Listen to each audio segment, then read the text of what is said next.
Farid, you talk to these people, they come to you and you have a big lawsuit, right? Yeah, we represent about a little over 2,500 people currently in Altadena. A lot of them suffering from complete loss of their home, a lot of them unable to return to their home because unlike, I think, other fires you've seen, which are wildfires, this is more of an urban fire because of where it happened, the density in which it happened. You have chemicals and whatnot that essentially spilled over into these homes due to the materials that were used to build these homes 100 years ago. They went up in flames. If a home survived or if it survived in that area, you had the wind blow, essentially land those toxic chemicals onto these homes. So a lot of people who have testing done, hygienist testing done on inside the home or the exterior of the home, you've noticed, you have asbestos, you have arsenic, you have lead, makes the building process very difficult. I'm sure. Even the structures that survived, or it is the remediation for asbestos is complicated. California has a lot of rules. I mean, federally it's regulated. So the remediation of asbestos, the remediation of lead, arsenic, it almost makes, how do you go back into that environment? How do you go back into to that home? And also, you mentioned PTSD, you have a lot of people who, the community is gone. I think you take that for granted sometimes. Like your entire community is gone. Where your friends lived, where your neighbors lived, where your local grocery store was, where your kids went to school, your church, all that is gone. What do you go back to? When you look at it from a different elevation, right? If you look at it from like a bird's eye view and you actually analyze all those different categories of loss, you kind of realize, well, this fire is very unique. I don't think it's similar to any other fire that's taken place, at least in California that we know of, due to the various factors we just mentioned. Now, Gary, the people that come to you, they already have made up their mind to build, or they're exploring? We have a lot of attorneys that refer us, the customers. So those clients that come in mostly are in a position where they're ready to go and they're very eager to get started. A lot of other people, just because we've been building in the area for the last 15 years, Northeast LA all the way to Altadena, Pasadena, they have heard about us and they know we're a design build firm, so they feel a little more comfortable working with us. So they call us and say, hey, are you one-stop shop where we could just reach out and talk to one person and handle all the design, the permitting, the build, and we don't have to run around and find different subcontractors and trades to get this done. So they're more in a position where they just want to know what it's going to cost, and as long as the money's there, they're ready to go. Ken, do you see a big difference between what's happening here and other disasters, as Farid said? I don't think so, no. I think a natural disaster essentially creates the same elements, right? So for instance, we were involved in a lot of the rebuilds from the Tubbs fire in Northern California in October of 17.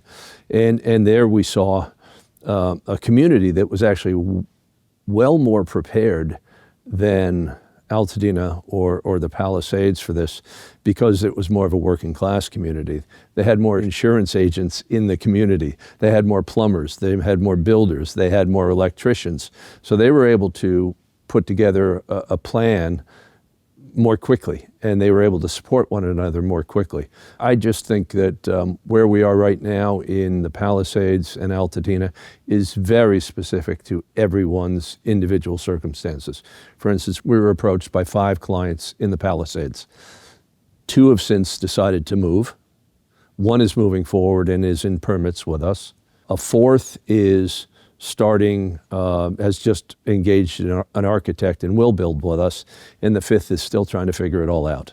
And I think that's a pretty good representation of these communities. You've got a certain percentage that just don't have the funds or the energy to stay, and then others who are, I'm not leaving, we're going to make this right.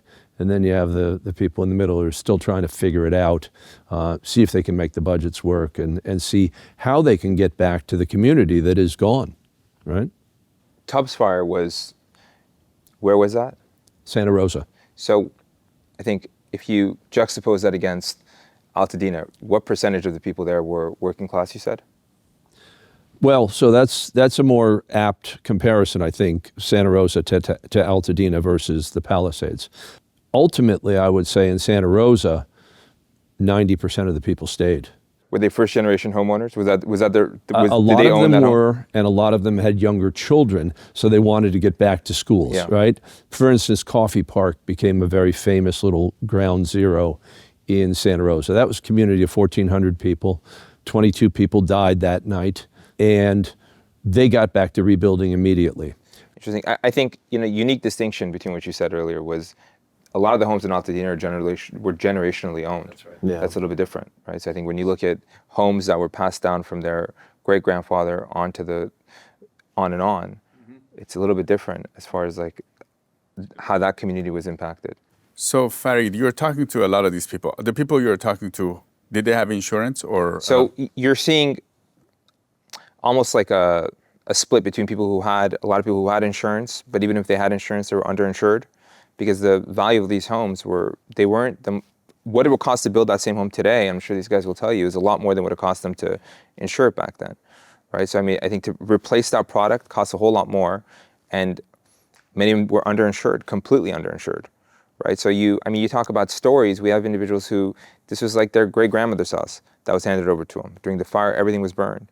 Everything the grandmother had left them, everything from her albums, her wedding dress, everything that was sentimental to them was gone immediately, right? So I think there is a price to put on that as far as like, what is the mental anguish for that, understanding what that is, but also you talk about like the mental distress, the PTSD from that. Many people they're not there yet to be able to go and rebuild.